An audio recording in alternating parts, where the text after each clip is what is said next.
Good morning बच्चों। सिद्धार्थ शिक्षा सदन सीनियर सेकेंडरी स्कूल सोजित रोड में आपका स्वागत है।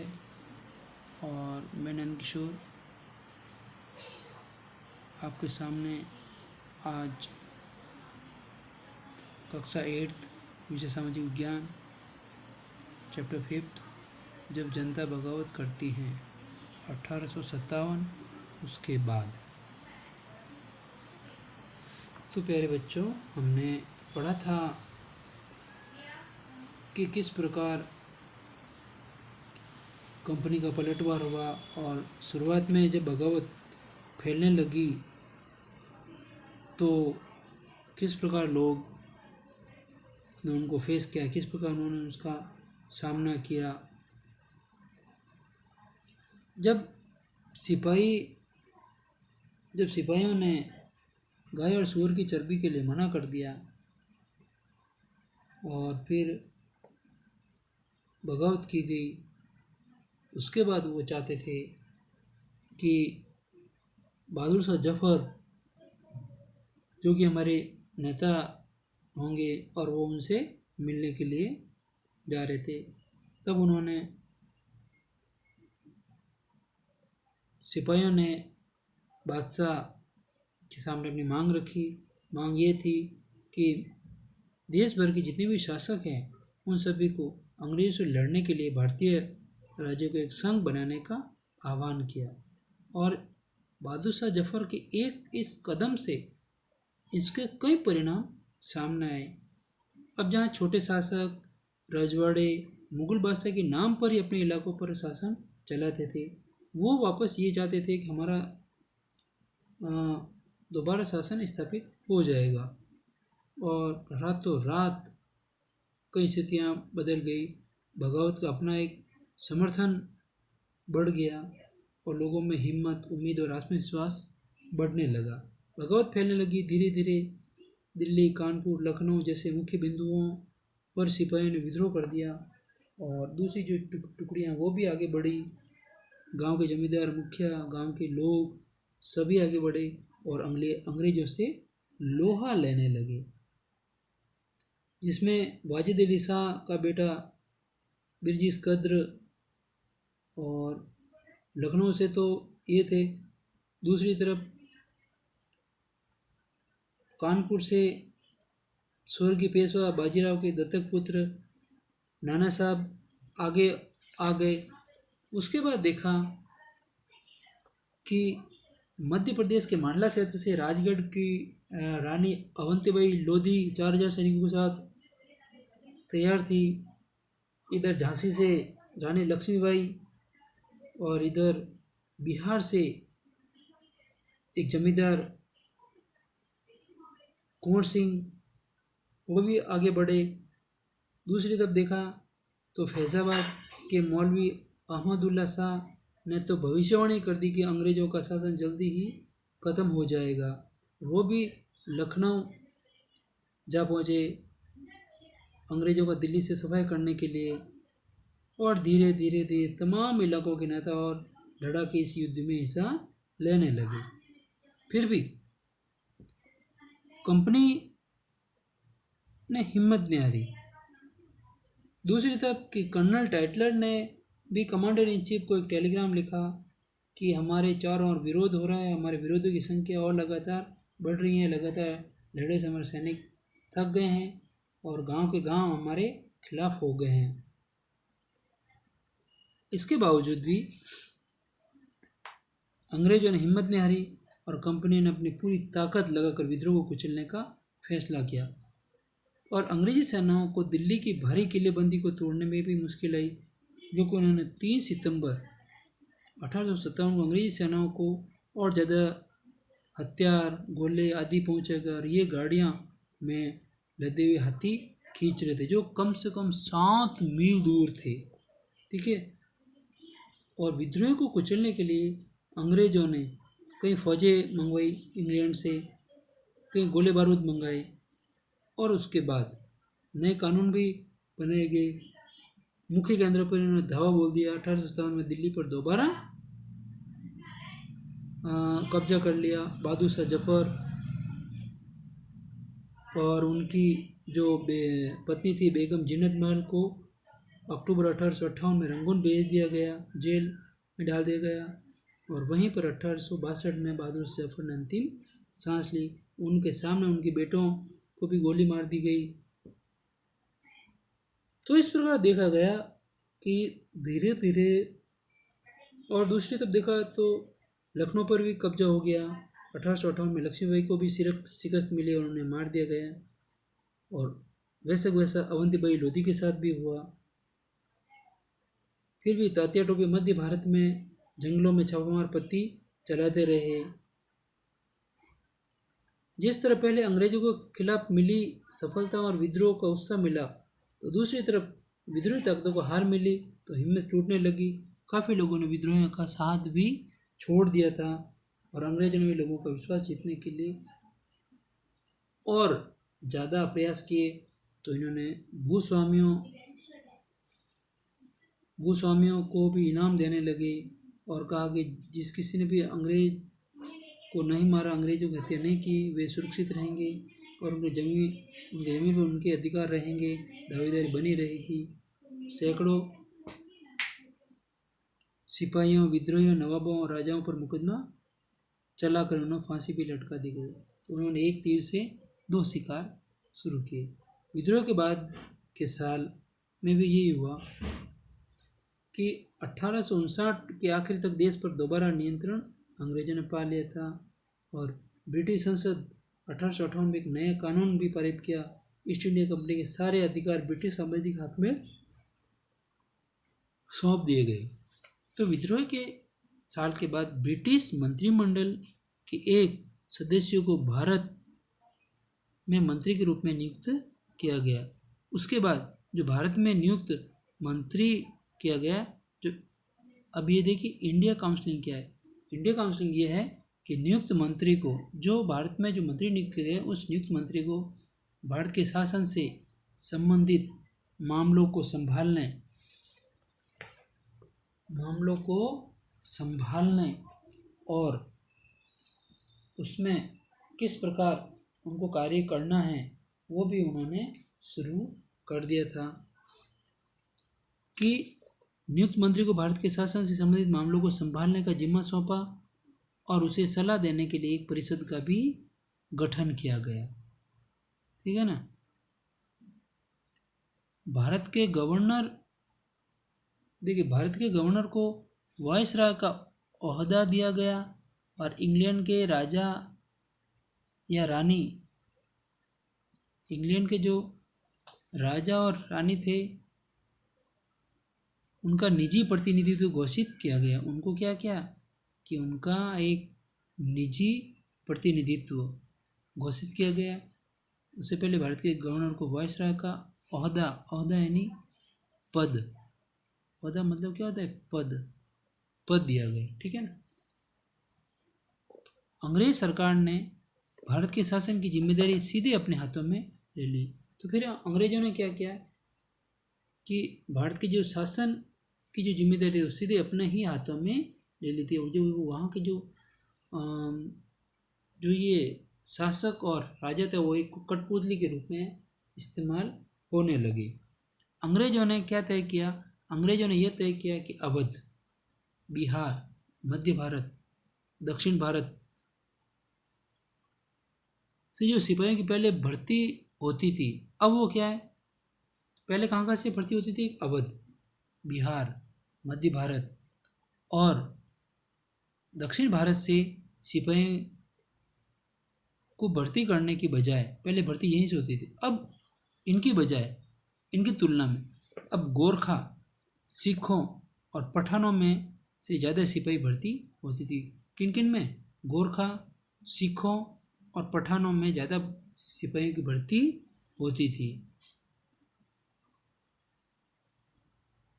अंग्रेजों ने ये फैसला किया कि भारत के लोगों के धर्म और सामाजिक रीति रिवाजों का भी सम्मान करेंगे। क्या करेंगे, इनका भी सम्मान करेंगे। ठीक है। अब भूस्वामी और जमींदारों की रक्षा करने की रक्षा करने तथा जमीन पर उनके अधिकारों को स्थायित्व देने के लिए भी नीतियां बनाई। एक तो उनकी रक्षा करनी, किनकी जिम्मेदारी, जमींदारों और भूस्वामियों की रक्षा करनी, और जमीन पर जो उनकी जमीन है, जमीन पर भी उनके अधिकारों को स्थायित्व देने की भी नीतियां बनाई। अब वो लोगों का विश्वास जीत रहे हैं और उस नीति के अनुसार ही चल रहे हैं। अब देखिए खुर्दा। खुर्दा संग्राम क्या है कि खुर्दा जो कि उड़ीसा के दक्षिण पूर्व भाग में स्थित एक छोटा राज्य था, ओडिशा। अब ओडिशा की राजधानी पता है ना, भुवनेश्वर। क्या नाम? भुवनेश्वर। उड़ीसा की राजधानी कौन सी है? भुवनेश्वर। उड़ीसा की राजधानी भुवनेश्वर है। ठीक है, पहले नाम उड़ीसा था, अब ओडिशा हो गया और यहाँ की भाषा उड़िया है। ठीक है, ओडिशा के दक्षिण पूर्वी भाग में स्थित एक छोटा राज्य है। कौन सा छोटा राज्य? खुर्दा संग्राम, जो कि 19वीं शताब्दी की शुरुआत में 105 क्या थे? गढ़ थे। उसमें से 60 बड़े थे और 1109 छोटे गांव सम्मिलित थे। 105 गढ़ों में क्या थे? 60 तो बड़े थे और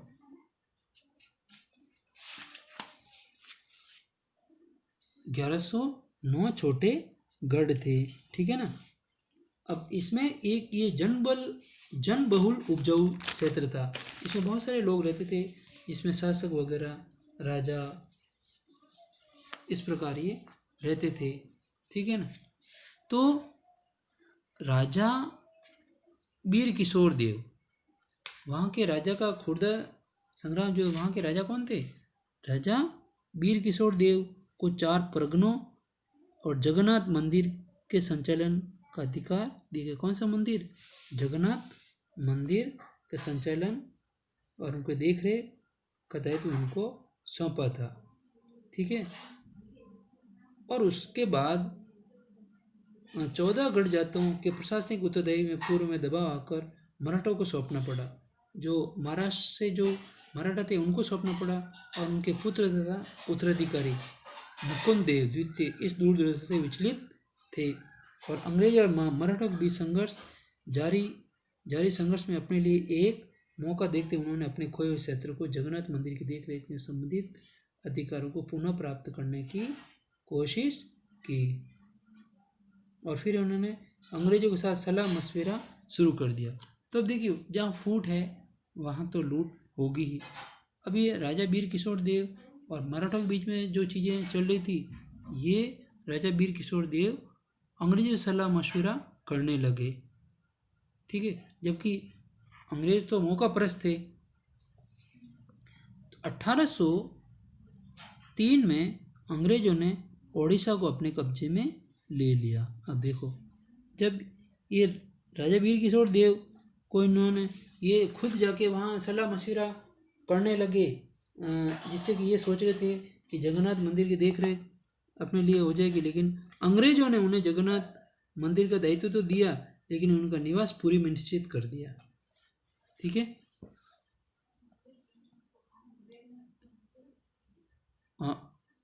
अब समस्या आई कि अंग्रेजों ने अनैतिक व्यवस्था से ओडिशा में दमनकारी विदेशी शासन का युग प्रारंभ हो गया। अब अनैतिक व्यवस्था हो गई। एक तो नैतिकता से काम हो ही रहता है, लेकिन अनैतिक व्यवस्था से क्या हुआ कि ओडिशा में दमनकारी विदेशी शासन का युग प्रारंभ हो गया। अब इस युग के प्रारंभ होने से क्या हुआ कि 1817 में एक गंभीर सशस्त्र संग्राम हुआ, वो था खुर्दा संग्राम। अब इसमें क्या हुआ, खुर्दा को अपने अधीन करने के तुरंत बाद अंग्रेजों ने क्या किया? अंग्रेजों ने तुरंत राजस्व निवृत्त जमीन पर कर लगाने, टैक्स लगाने की नीति अपनाई। इससे उनको वित्त संबंधी जो स्रोत प्राप्त होंगे। कर लगाने की नीति अपनाई। इसमें राज्य के पूर्व सैनिक वर्ग, जिन्हें पाइक के नाम से जाना जाता है, पूर्व सैनिक वर्ग जिनको किस नाम से जाना जाता, पाइक के नाम से जाना जाता था। उनका जीवन बुरी तरह से प्रभावित हुआ। इस नीति के भयावह राजस्व की मांग को अनुचित वृद्धि संग्रह के दमनकारी तरीकों से और बढ़ गई। तो फिर क्या हुआ, 1805 से 1817 के बीच खुर्दा से बड़े पैमाने पर लोग जमीन छोड़कर वहां से चले जाने लगे। तो फिर क्या हुआ कि खुर्दा में विस्थापित राजा का वंशानुगत सेनानायक जगबंधु विद्याधर महापात्र ब्रह्म राव इत्यादि लोग इस प्रकार के व्यवहारिक रूप से वे एक भिखारी बनकर रह गए थे। अपने साथ अपने जैसे जमीन से बेदखल हुए लोगों की ओर संघर्ष करने का निश्चय किया। इस प्रकार ये खुर्दा संग्राम शुरू हुआ। तब देखिए, परम शांति के एक स्वर्गिक साम्राज्य की खातिर ताइपिंग विद्रोह। अब ताइपिंग विद्रोह चीन की राजधानी बीजिंग। कौन सी राजधानी? चीन की राजधानी कौन सी? बीजिंग।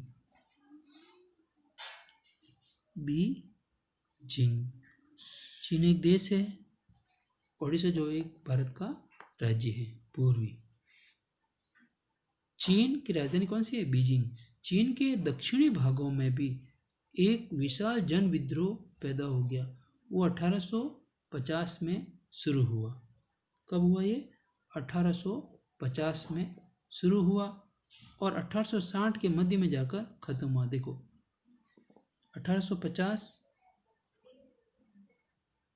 से 1860 यानी कम से कम 10 साल तक ये चला, फिर ये खत्म हुआ।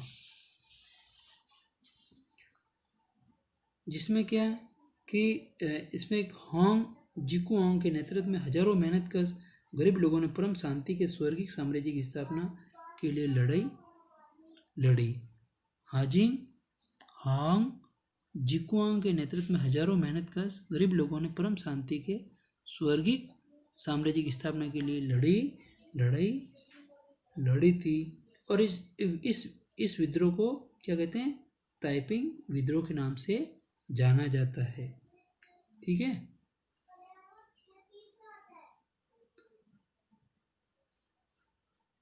अब देखिए, हांग जिकुआंग के नेतृत्व में धर्मांतरण करके ईसाई धर्म अपना लिया था। ठीक है। और वह कन्फ्यूशियस और बौद्ध आदि परंपरागत चीनी धर्मों के खिलाफ थे।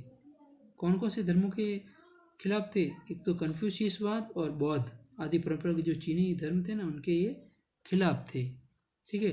ताइपिंग के विद्रोही एक ऐसे साम्राज्य की स्थापना करना चाहते थे जहाँ ईसाई धर्म को माना जाएगा। कौन से धर्म को? ईसाई धर्म को माना जाएगा। ठीक है। तो अब क्या था कि हांग जिकुआंग ने धर्मांतरण करके ईसाई धर्म अपना लिया और सामाजिक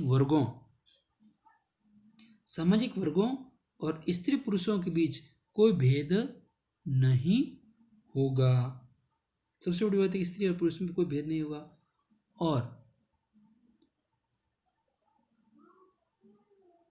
और वहाँ पे अफीम, तंबाकू, ठीक है, अफीम, तंबाकू, शराब पर पाबंदी, जुए इत्यादि पर पाबंदी लगा दी गई। और चीन में तैनात अंग्रेज और फ्रांसीसी सेनाओं ने ताइपिंग विद्रोह को दबाने के लिए किंग साम्राज्य के बादशाह को काफ़ी मदद भी दी थी। किस बादशाह को? किंग बादशाह को मदद दी। किसने? चीन में तैनात अंग्रेज और जो फ्रांसीसी थे उन्होंने। तो इस प्रकार प्यारे बच्चों, आपको वीडियो अच्छी तरह से सुनना, अच्छी तरह से समझना है और वीडियो को 1 नहीं 2 बार नहीं 3 बार आपको देखना है। ठीक है। और इन प्रश्नों के उत्तर आपको अच्छी तरह से देने हैं। और प्रश्नों को अच्छी तरह से अच्छे ढंग से करना है, जिससे कि आप अच्छी तरह से काम कर पाए। प्रश्न को अच्छी ढंग से लिखना है और उत्तर लिखना है, फिर लाइन खींचनी है। और कार्य शुरू करने से पहले चैप्टर का नाम लिखें, अपना नाम लिखें, डेट लगाएं, पेज नंबर नहीं लिखें तो अभी तक नहीं लिखे तो लिख देना, और अच्छी तरह से आपको कार्य करते रहना है, ठीक है। और मैप को भी वर्ल्ड मैप भी देखना है, इंडिया का मैप भी देखना है, उनके जो राजधानी है वो भी देखनी है, और डायरेक्शन का अच्छी तरह से ध्यान रखना है। और अल्फ़ाबेटिकल आप स्टेट और उनके कॉन्टिनेंट हैं वो लिखो तो आपको जल्दी याद हो जाता है। अभी से शुरू करोगे तो ही आपको सही रहेगा, ठीक है। और प्लीज़ जिनकी भी फीस बकाया है वह जमा करा दें। Thank you.